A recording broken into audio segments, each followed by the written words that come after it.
What's going on, everybody? It's your boy Zoe with Wnba Dfs here to bring that WNBA slate breakdown for the three-game WNBA slate we got today. And today looks like it could be a decent slate overall.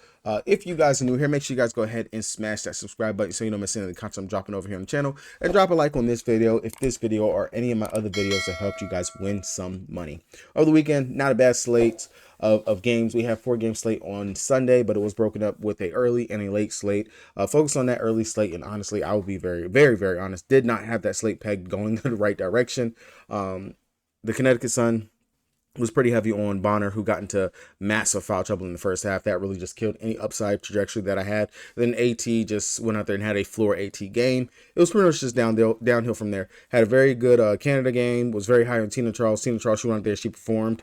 But other than that, none of the other plays that I had that really mixed in and made it too well. So hopefully looking to bounce back on today's slate.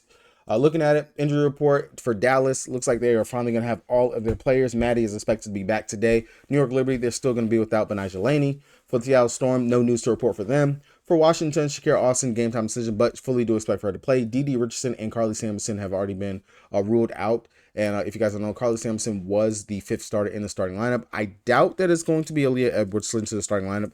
I want to say to start the second half or get a bulk of those minutes was SWK. She ended up stepping up, getting a lot of those minutes. So I wouldn't be surprised if that's what would happen again today on the slate. Then going over here for the Sparks, they on the Connecticut Sun. For the Sparks, they are expecting Clarendon to miss today's game. Aria is still going to be out, and then Lexi Brown is going to be out as well. Over here on the Connecticut Sun side, Tiffany Mitchell, she's a game time decision, and Abby Hoos is out as well. So heading over to DraftKings, the site that I play the most on the site. If you guys don't have an account and you want one, make sure you guys check the link down in the description below so you guys can get that deposit nice bonus and join your boy over here on the King. So looking at it straight up, starting out, we got the Sparks taking on the Connecticut Sun. As I talked about it already, we do have this injury news in regards to Clarendon, Ari McDonald being out. Steph Talbot, she did come back in that last game, and Talbot going out there, she went right back to her 20-ish minutes that she's going to get. Sitting at 6K, I don't mind her as a possible play today, but I will be very honest. This matchup going up against Connecticut Sun should be a brutal matchup for everybody. 1 through 5 over here for the Sparks. If you're someone that has been able to get the unders right for someone like Rickea Jackson, I definitely would take the under right here on her. I do expect for her to struggle in this matchup going against them. In the first game that she did play going up against them this season, she played 25 minutes, had 10.7 rebounds, and 2 assists in 25 minutes of game time. That was back in June 18th, to be exact. It was the last time that they played. But I will say I will not be paying that much for Rickea. Azare, for whatever reason, her minutes, they've been getting yanked. They've been back and forth. She's not shooting it all too well. This is not the same thing that we saw before the break. Only 19 minutes in their back end of the back-to-back going up against the Las Vegas Aces. And something that I always have to continue to tell myself is that the Sparks are technically not trying to be good. They actually want to tank, and for whatever reason, they're doing a very good job of fooling everyone else because we're rostering them, we're playing them, but yet they are burning us. Now, I will say, to me, because value, again, what we've seen over the last several slates has been very limited. And for me, I do think that there are some value pieces that we could take from over here. One of those being Lee going over to Lee Yuri. Her size should be needed going up against a Bree Jones, who is a much bigger center than what Azare should be able to go out there and handle. Same thing for Hamby. I expect for them to bang. And if they want to bang, Lee, she played 26 minutes in that matchup going up against them. 5 out of 6 from the field. 11 points, a block, a steal, 3 assists, and 2 rebounds in that game. Now, one thing for sure, she's a pretty good fantasy point per minute player. When she gets decent run and decent minutes, she can go out there and put up a great score all in all. And at 3,900, that's not a bad swing to take right here on today. And then the other one to me is going to be O.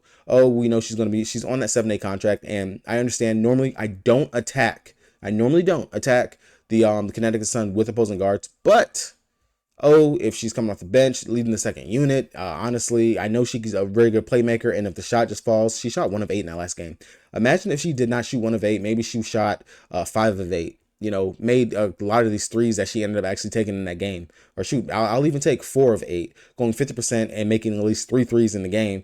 This 17 fantasy points that she put up would have been something different. She could have been at like 25, 26 fantasy points or something like that. And definitely, I would take that all day, every day from Odyssey Sims under 5K, which we already know when she was playing for Dallas, the fantasy point numbers that she was putting up over there for Dallas was just ridiculous and crazy. So All in all, to me, I don't mind the upside trajectory for Odyssey Sims. 4,700 right now looks like she's been capped right around that 16-minute mark. Maybe if she plays even better, definitely knocking down some of her shots. Maybe they give her 20 minutes. Again, I know that they're not necessarily trying to win games. They want to get the best lottery odds that they can, but still, Odyssey Sims someone I would consider for a value play.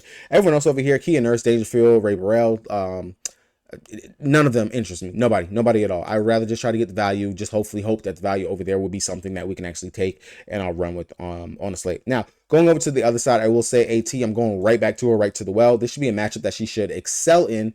Long as we get AT playing 30 minutes a game, AT going out here being able to dish the rock. Her assist percentage has gone up since the addition of M being over here on this team. It has truly gone up. We just haven't seen it pay dividends outside of that first game.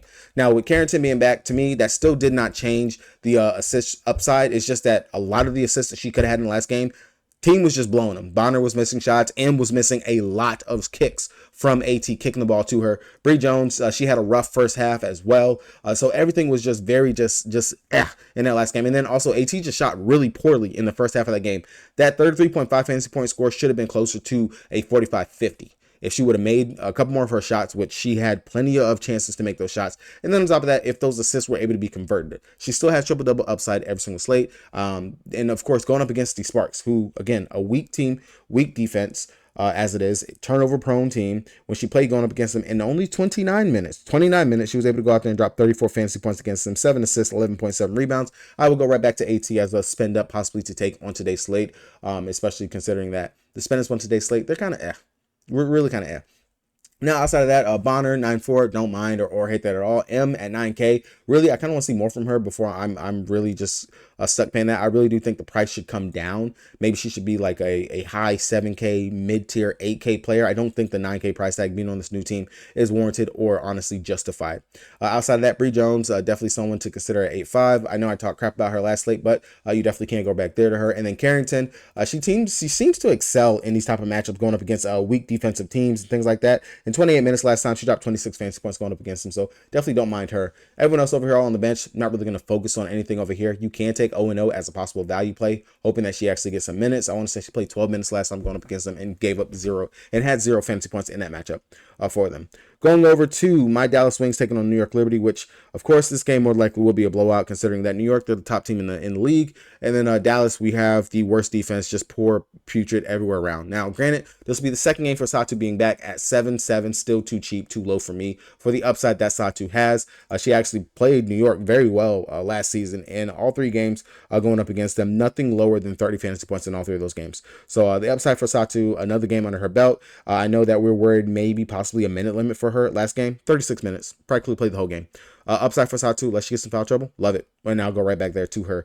Outside of that, you, of course, as always, you can pay it for Enrique, who doesn't seem like she's too hampered with Satu being back. Of course, that takes some of the defensive assignments off of her, and then it allows her to really expand her role. Natasha Howard, if you want to believe in narrative, she did recently get married to her fiance, so maybe we get the marriage narrative for this game. 42.75 fantasy points in the last game going up against a tough Connecticut team. So I definitely can see her going out here and putting up a big day.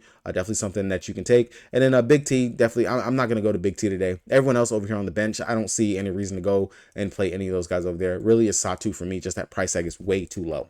Going over here to New York side, it is Breanna Stewart day. I'm planting my flag on it. Now, you guys know how this goes. I plant my flag on Stewie. It's going to be JJ that's going to go out there and smash, destroy, and just literally make me want to curl up in the ball and cry. Be very honest. We already know this. It happens every single time I am high on one of these two. So I'm going with Breanna Stewart. I'm telling you guys, go ahead and play Jonquel Jones.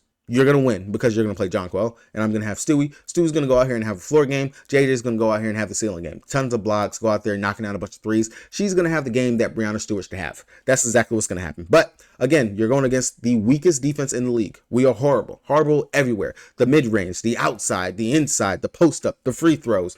You name it, we will give it to you.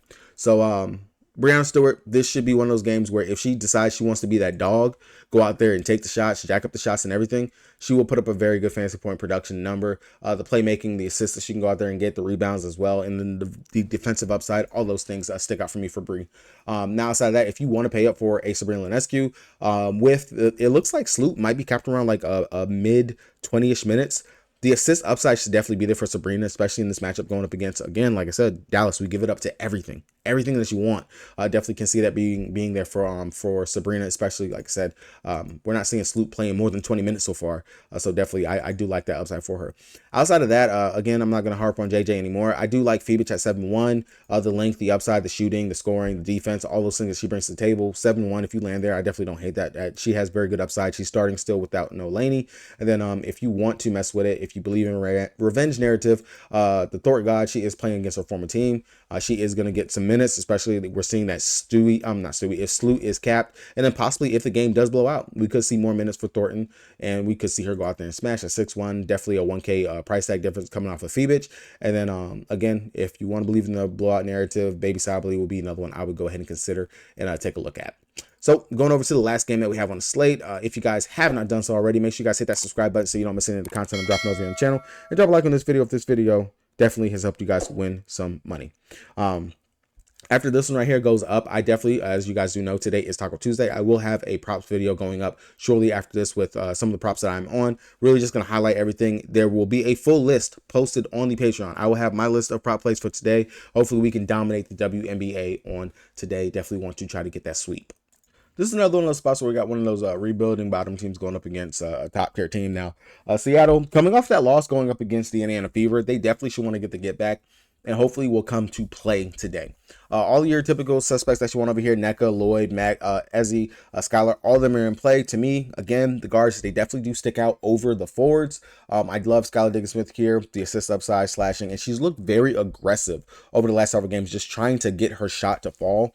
I do like that. Of course, we do know she has the assist upside, the playmaking upside like she always does, and she will come out there and play some very good defense. You know, Sykes can definitely turn the ball over, Atkins, or shoot, even Shakira also, whenever she thinks that she's a point guard, trying to dribble into everybody and run into 2 or 3 defenders. So definitely the upside can be there for Skylar at 8-8, definitely cheaper than Lloyd. And Lloyd, as we do know, her shooting, the shot, it's just been very mid, to be very honest. And Lloyd, she should be getting guarded by Atkins anyway, so she should have the tougher defensive matchup whenever it comes down between the two. In the 2 matchups that they have played so far this season, Lloyd has not eclipsed 32 fantasy points at all, playing 37 and 31 minutes in both games with 32 and 28 fantasy points. Now, granted, she did score decently, 24 and 18 points in both the games, but outside of that, she's not really giving us too much more. We know she can play make, get a couple of assists and things like that, but everyone else has to be hot around her. So really, if I'm choosing between the guards, I'm definitely going to come down here to Skylar over Lloyd. And then a dark horse candidate, and we do know she does start. She's out there. She's playing a ton of minutes. We haven't seen that weird Horston pop game in quite some time. So Horston definitely could be one that we can come down here and consider. 2 games that she did play going up against the Mystics, she was not starting yet. Again, she is now starting, and she did put up a fantasy point per minute in both games that she did play going up against them. So definitely something to consider if you are looking to maybe get down there and get some value over here for them.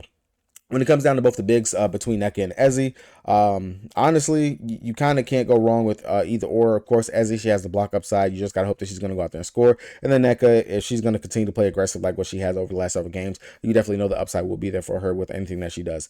Now, if we can actually get double-digit scoring Ezzy, along with the block upside that Ezzy has, and then, you know, maybe a steal or 2, and then definitely just the rebounds, this will be the spot that we can come down here, get the savings for the 9-2 Ezzy. I definitely would go with her over trying to play Nneka. 28.75 fantasy points with 5 blocks. She definitely should have more. The scoring has not been what she was giving us earlier in the season when she was having these crazy block games. So hopefully that can actually be the case here today. Off the bench, you definitely could look to Sammy, Vivian's, Mercedes Russell if you want to take GPP punts or just still trying to hunt for some value. Honestly, I don't think that you need to go to any of those players off the bench over there.